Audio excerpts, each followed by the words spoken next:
Кыргызстанда коронавирус менен катталгандардын көрсөткүчү 27% азайды. Бул тууралуу саламаттыкты сактоо министринин орун басары Мадамин Каратаев онлайн брифингде кабарлады.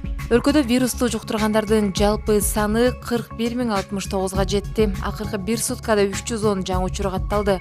Алар Бишкекте 99, Ош 17, Чүй облусу 15, Ош облусу 35, Талас облусу 9, Нарын облусу 8, Ысык Көл облусу 55, Жалал Абад облусу 54, Баткен облусунда 19 учур катталды. Ошондой эле акыркы бир сутка ичинде коронавирустан 3 бейтап каза болду. Алар Бишкек шаарында, Баткен облусунда жана Ош облусунда. Коронавирустан каза болгондордун жалпы саны муну менен 1487 жетти.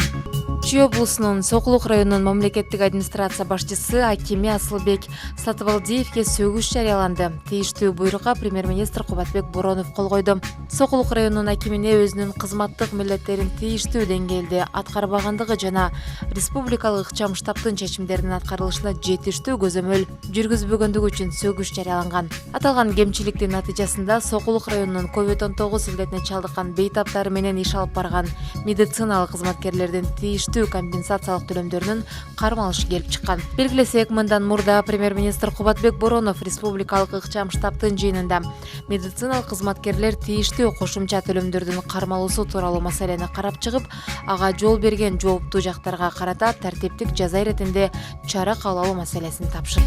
Президент Сооронбай Жээнбеков Баткен облусуна болгон иш сапарынын алкагында Кызыл Кыя шаарынын инфраструктурасын жакшыртуу боюнча долбоорлордун ишке ашырылышы менен таанышты. Кызыл Кыя шаарынын мэри Эрмекбай Топчубаев ички жолдорду реконструкциялоо, социалдык, билим берүү, медициналык объектилердин курулушу жана оңдоп түзөө көчөлөрдүн инфраструктурасын жакшыртуунун жүрүшү тууралуу маалымдады. Ошондой эле ал шаар аймагында инвестициялык долбоорлорду ишке ашыруу, аймактарды өнүктүрүү, өлкөнү санариптештирүү жана балдарды колдоо жылынын алкагындагы иш-чаралар тууралуу айтып берди. Президент аймактарды өнүктүрүү мамлекеттик саясаты биринчи кезекте айыл жериндеги калктын жашоо турмушун жакшыртууну түшүндүрөөрүн белгиледи. Бул багыттагы комплекстүү чаралар жергиликтүү бийлик тарабынан өзгөчө жоопкерчилик менен ишке ашырылышы керектигин кошумчалады. Мамлекет башчысы Кызыл Кыя шаарындагы Масалиев көчөсүнүн оңдоо иштеринин жүрүшүн көрдү. Ошондой эле иштер Маяковский көчөсүндө жүргүзүлүп атканы белгиленди. Эске салсак, аймакты өнүктүрүү мамлекеттик саясаттын алкагында өлкөнүн райондорунун борборлорунда жыл сайын республикалык бюджеттин каражаттарынын эсебинен 3 чакырымдан кем эмес ички жолдорду асфальттоо жүргүзүлүүдө. Транспорт жана жолдор министрлигинин маалыматы боюнча 2019 жылы 40 райондун борборунда жана 8 шаарда 140 километр жаңы жолдор асфальтталган. Үстүбүздөгү жылы 150 километр жолду асфальттоо пландаштырылууда. Азыр биз бүт каражатты мына Росфонд болгон каражатты региондорго, өндүрүшкө, жумуш орун тургандырга, экспортко чыгып аткан каражаттан баа бердирип атабыз. Өзүнчө банк түзүп атабыз, фонд түзүп атабыз. Бүт ишкерлерди айылдагы жерлерге биздин жерден өндүрүлгөн өнөр жайга мына берип атабыз мына акчаларды. Ошол саясат кетти, токтобойт.